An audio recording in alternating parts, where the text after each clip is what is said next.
Hello, my name is Eddie Tofpick.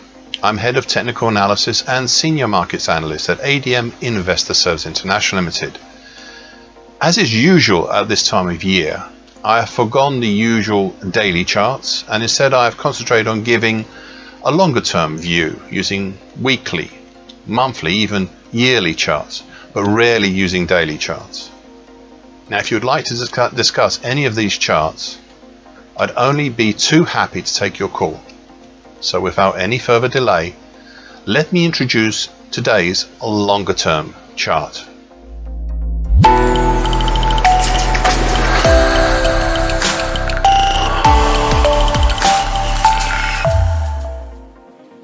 Today I'll be looking long term at LME 3-month copper. Okay, so I'm going to be reprising once again, as I did last year at this same time, something I wrote 2 years ago, as this will set the context for what we have seen in 2021, and I quote, "There's been a big shadow over all the action that has happened this past year in this market. The shadows were over the completed pattern formed over late 2016 to mid-2019. The potential head and shoulders top is validated. We'd formed the second shoulder back in the first 6 months of 2019. We'd finished the work involved in building it, and now we've spent the last half of 2019 trying to figure out where we should trigger the pattern." End of quote. I did further on in the same commentary. Now, please bear with me on this, and I quote, "Going back to the monthly chart, you will note some points of interest. First off, the current rise has bumped up into the upper tine, currently 4,800, of the big bearish 2011-2018 Andrews pitchfork. I'm not sure of the strength of this pitchfork, and I'm willing to look at the pitchfork despite its obvious duration and breadth as potentially only temporary." End of quote. There was a lot to process there. However, I'll try to unpick it for you. In January 2020, the upper tine held by quite a strong move, a monthly key reversal down.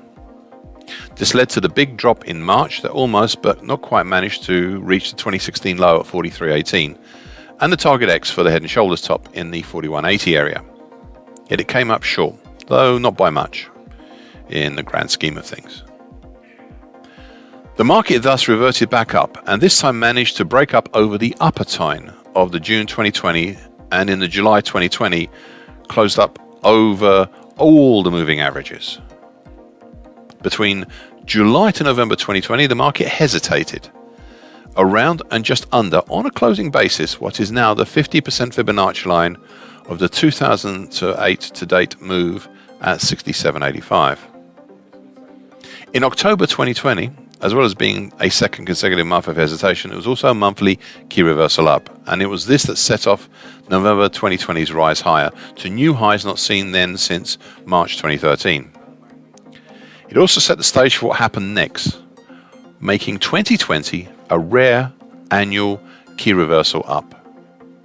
If that wasn't enough, I had also separately pointed out last year that and I quote this piece, "the whole action from 2014 to 2020 is looking very much like a huge double bottom pattern, a really big one.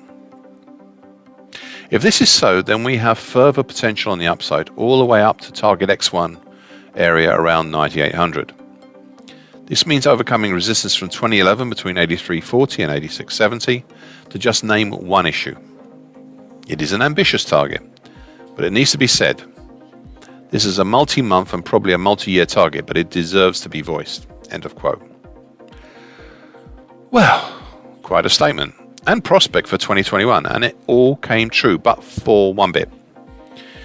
It did not take many months to accomplish. It took only until April 2021 to fulfill it. Since then, we have seen some follow-through higher in May last year. But this has since pulled back, such that we've only had a single monthly close over the important February 2011 high at 10,190, and over the perhaps more important congestion between 9,900 to 97.70. Since then, we've gone sideways between that overhead congestion and the new 2021 based uptrend, currently at 89.07. This move has been enough that we have potential for a sideways triangle, currently between 89.07 and 10,294. Now, it is too early on in the life of this sideways triangle to give a potential targets for, or even a direction. However, what I can do is give an idea of the potential size of the move should the market work through the pattern to fruition. Potential move higher would be in the order of $1,263 on top of the confirmed break higher over the upper downtrend trend line. A potential move lower would be in the order of $784 off of the confirmed break lower below the lower uptrend trend line. Now, as an example, if there was a break this month, then we'd have a topside point in the 11,557 area and a downside point in the 8123 area. Of course, as you can see, we are nowhere near either trend line. And we're also still too little along this sideways triangle to verify it. However, I thought it important for you to know. Now, one final point.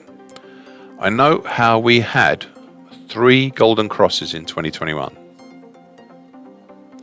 They are the 1-year moving average, currently 87.20, over the 2-year moving average, currently 70.46, the 1-year moving average over the 5-year moving average, currently a 5 years at 67.85, and finally the 2-year moving average over the 5-year moving average.